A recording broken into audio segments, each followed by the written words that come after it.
So this is it. It's all been leading to this.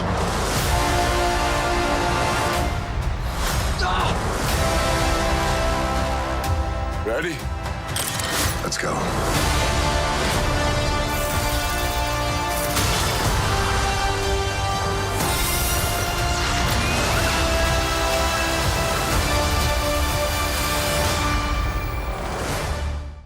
Hey everybody, happy Trailer Bowl Sunday. How about the way they opened that shot with them all on the Milano? Like, just showing you, yeah, they're definitely going to outer space. And I love Tom Holland's look when he has the hood off of his new Iron Spider costume.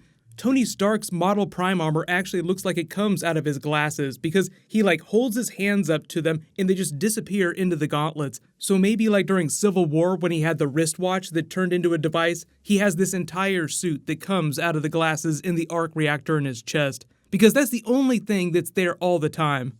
Probably going to be a lot of questions about that Iron Man 3 ending for a long time, but I felt like they kind of addressed that during the Avengers films. Like, yeah, you knew he was going to come back and be Iron Man again. I think they just wanted to do that in case he didn't re-sign their contract. So they're like, okay, we need to have him right off into the sunset if he never comes back.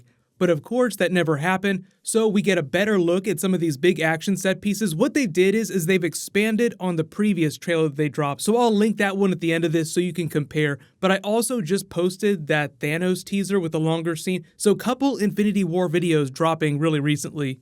But I love the way that they expand on this Vision Scarlet Witch scene where she's sort of messing with her powers in the Mind Gem at the same time. You can see it exchanging energy. They're having some weird psychic space sex communion with the Infinity Gem. There's just so many things that we don't know about the gems in the Marvel Cinematic Universe that right now, if you were to ask what they're capable of, you could just say anything and you would not be wrong, which is kind of a problem, but for the most part, the reason they do stuff like that is so that they don't paint themselves into a story corner later on.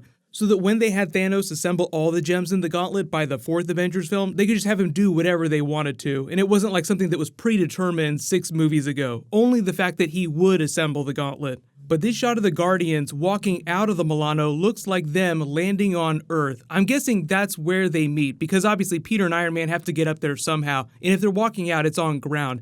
But the big thing here is that Peter Quill has not been back to Earth since he left with Yondu when he was a boy. Like, it was just too painful for him. So that's why James Gunn did that weird time jump with Guardians 1 and 2, so that he could have that moment with his father, Ego the Living Planet, and sort of get a resolution to that, find out what really happened to his mother, then make peace with that over a period of time. So I'll try to explain what the timeline is between Guardians 2 and Infinity War when we get to the movie in a couple months. But like I said, biggest reason why he hadn't been to Earth before that is just because he hadn't dealt with the death of his mother, and that's what his experience with his father was all about. For those of you asking about his power, too, because he's part celestial, so his DNA is still part celestial. So if Ego ever came back, he would probably get that godlike power back. But now he's back to being about as powerful as you always thought that he was. Might be a little more resilient because of his physiology, but he doesn't have crazy, weird energy powers anymore. Love the reunion between Iron Man and Hulk. Like, he's so happy to see him, but obviously shit is going down, so he's like, well, this is about as good as we're going to be able to do. All right, let's do it. Everybody armor up. They're in the Sanctum, if you couldn't tell. We got a much better look at that during Thor Ragnarok. Oh, yeah, right.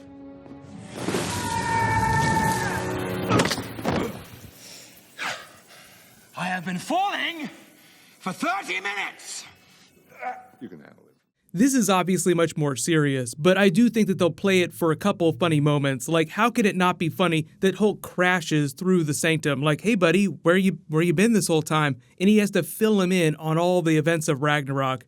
Love the shot of Rocket and Thor in the trawler. This looks like they're on their way to that special space forge where Thor makes his new weapon. Still no official confirmation about what it is. We've all seen the toys. I've done a couple videos about it. It's probably going to wind up being the axe, but I wouldn't be surprised if they held back on some of that stuff till the later trailers or the actual movie itself. Some stuff they'll never show you in the trailers.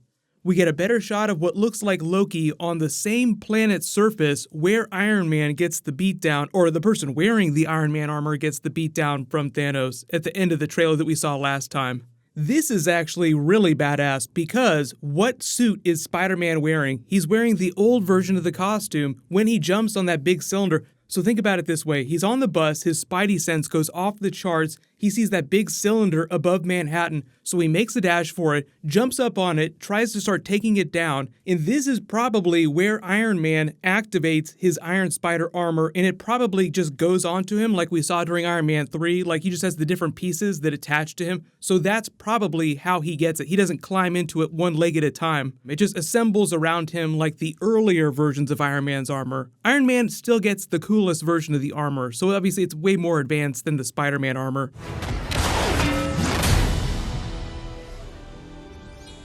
I'm the best. This is Captain America finally returning to the new Avengers facility. It looks like it's right before or right after they save Vision from the Black Order, but it's just a really heavy moment because he hasn't come back. And remember, he's still the Nomad character. He still has a really tuned down color version of the costume. He doesn't have that Black Panther shield that we see later in the trailer, which is badass. We see how the gauntlets work. It basically forms out of one of his arms. When Thor says ready, he's probably talking to Rocket. It probably just corresponds to that scene where he's standing on this big forge in the middle of outer space. Little bit of teenage Groot. He doesn't look a whole lot bigger than we saw him at the end of Guardians 2, so I'm guessing there was a big time jump during that Guardians post-credits scene, and he's supposed to be like 13, 14 years old. This shot of Nebula looks like it also corresponds to that earlier shot that we saw Thanos giving the beatdown to them with the gauntlet, and it might be the ruins of the Nova Corps because a lot of these don't look like Earth-based structures. So Thanos might just wipe that out on his way to get the power gem, and he uses the gem to just blow everything up.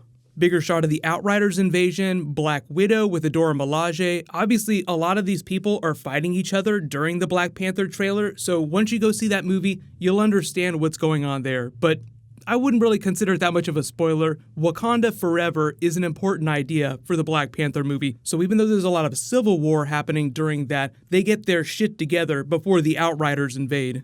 New shot of Winter Soldier with the vibranium arm that Shuri makes for him. And then I love this Doctor Strange Sherlock team-up moment where he casts an enchantment, then Iron Man flies right through it with his armor on his way to punch probably one of the Black Order. It's probably going to be Ebony Maw coming to grab the time gem. I'll be interested to see if Doctor Strange uses it during this fight too. Like something terrible happens, he winds time back like he did during the Doctor Strange movie. So that's about it, with the exception of that final shot of Thanos just looking determined. I love the smile he cracks on his face. Like he's not openly smiling, but he looks really excited for what's to come. In time, you will know what it is to lose. But let me know in the comments, what do you guys think of the footage? And there is a new round of that Infinity Gauntlet giveaway. All you have to do to enter, just be a subscriber, share the video using the tools on the watch page. Congratulations to the winner from my last Avengers video. Stoner 9th, please private message me so I can get your contact details. I'll just announce a new winner when I post new Marvel. Just a reminder that there's actually going to be a Venom trailer and a Deadpool 2 trailer dropping before Black Panther drops in theaters. So there's a bunch of new comic book stuff coming in the next 2 weeks, but click here to watch that Thanos scene, and click here for the first Infinity War trailer again. Thank you so much for watching. Everybody stay awesome. I'll see you guys tonight.